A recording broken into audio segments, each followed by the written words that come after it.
Hey everyone, welcome back to my channel. My name is Haley with Haley Stitches, and today I'm gonna show you how to clean a sewing machine. Cleaning your sewing machine is super important, and I highly recommend that you set up a cleaning routine so you can extend the life of your machine and make sure it works properly. I'll be demonstrating on my Singer Tradition sewing machine, but this tutorial will work for any machine. If you'd like to see the blog post that goes along with this video, you can check out the link in the description below. Let's get started. We'll need just a few supplies to clean our sewing machine.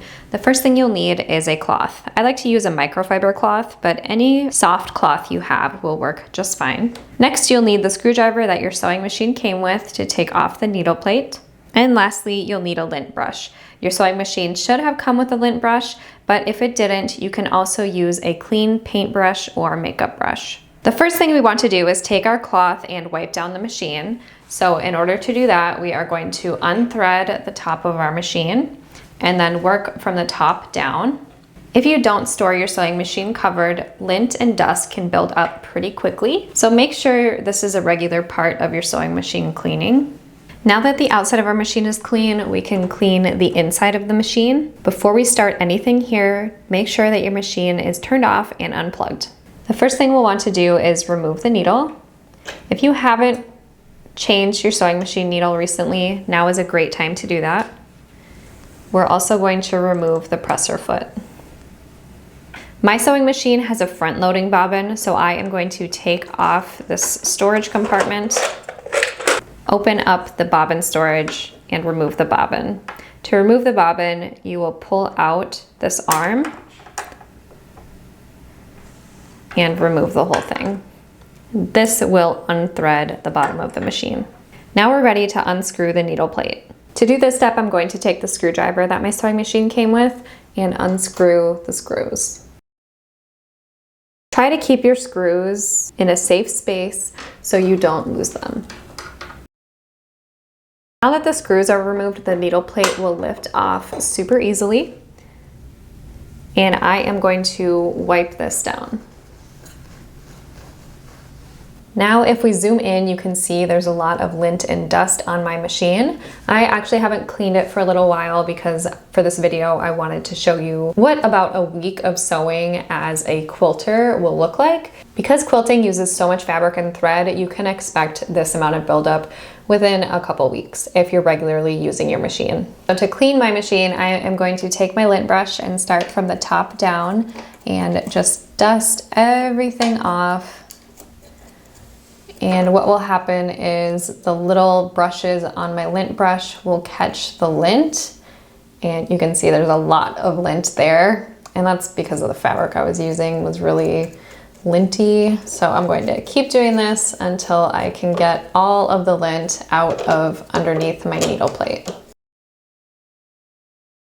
So now the top of my needle plate is all clean, so I am going to move down to where the bobbin is. For this part, I am going to brush everything off just like before, and I'm going to try to get into all of these nooks and crannies in the sewing machine. You can see this storage compartment has a lot of lint on it as well, so I am going to brush that off too. I'm also going to make sure that the bobbin case is nice and clean, so I am just going to wipe that off with my microfiber cloth. If you have a front-loading bobbin like I do, or if you have the same machine as I do, you actually can remove some of these pieces to get even deeper cleaning in your machine. So these black arms here, they will rotate away, and then the inner space where the bobbin goes will actually pop out. So I'll show you what that looks like. So you just want to gently push these to the side, and then this first outer ring will pop out, and then this inner ring will actually pop out too. So you'll end up with these two pieces. So I like to wipe these pieces down with a microfiber cloth, and then I'll just go back in here with my lint brush and wipe everything down. Make sure to do this part regularly, because if you don't, you'll actually miss a lot of lint trapped in here. And then you see this part is on the bottom now, this part, but if you turn your hand wheel, it actually will go up a little bit. So you'll be able to get more cleaning back in here done. So after you've cleaned that, you'll want to drop it back down into that position, and then we're going to put it back the same way that we took it apart.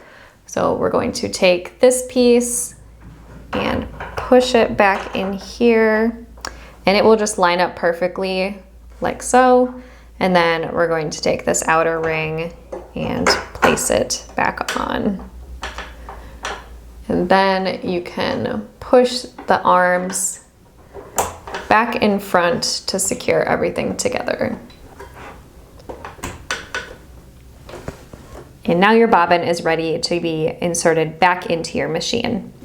So now everything is completely clean. We can reassemble our machine so we can get back to sewing. So I am going to reinsert my bobbin. And how I do that is just reverse what I did to take it out. So I'm going to hold this little arm up and push it back in. And when you're doing this, make sure the arm on the bobbin lines up with this notch here. And then I am going to close the storage and then place my storage tray back on. And now I'm going to place my needle plate back on by sliding it over the feed dogs where it should go. And then I'm going to place both my screws in and screw them back on. And I like to screw them on a little bit by hand first and then use my tool to do the rest. Once that is done, I can replace my needle, and to do that, I'm just going to make sure the flat side is facing the back and tighten that in there with the screw, and then replace my presser foot. And the last step will be rethreading my sewing machine. If you need a reminder for how to rethread your sewing machine, you can head to the video I have linked here. My entire Singer Tradition series can be found in a playlist on my channel. And the last thing I'm going to do is just quickly wipe it down again, just to make sure all of the dust and lint is off of my machine. And there we go, a clean sewing machine. Thank you so much for watching today's video. I hope it helped you learn how to clean your sewing machine. Just a reminder, there is a blog post that goes along with this video, and I have it linked in the description below. If you liked today's video, please give it a thumbs up, and if you want to see more videos just like it, please subscribe to my channel. I'll see you all next time. Bye!